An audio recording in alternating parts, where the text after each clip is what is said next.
Just after midnight, an undertaker's van left the back of the Ritz Hotel. With a police escort, it was heading to an undisclosed location. The final preparations for Lady Thatcher's funeral can now begin. She was, and still is, a divisive figure.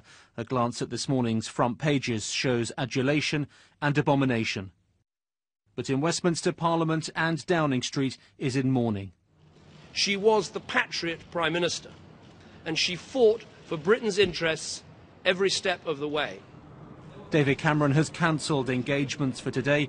He will be in Downing Street, preparing for tomorrow's special recall of Parliament, where MPs will remember Britain's first woman Prime Minister. Some will pay tribute, echoing the views of those who regard her as a hero.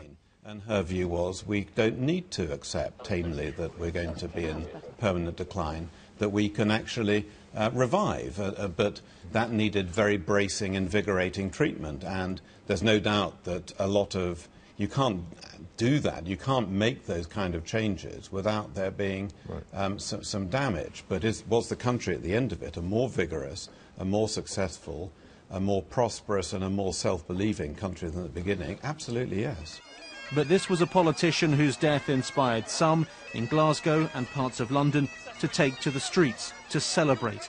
So there will be criticism too when MPs return, from those who agree with her most ardent critics.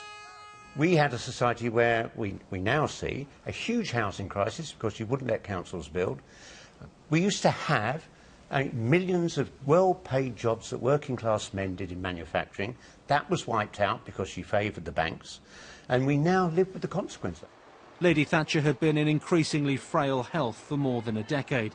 She suffered from dementia in her final years. She will be given a ceremonial funeral next week with military honours, similar to the Queen Mother and Princess Diana. The service will be held at St Paul's Cathedral, and it will be followed by a private cremation. Robin Brandt, BBC News, Westminster.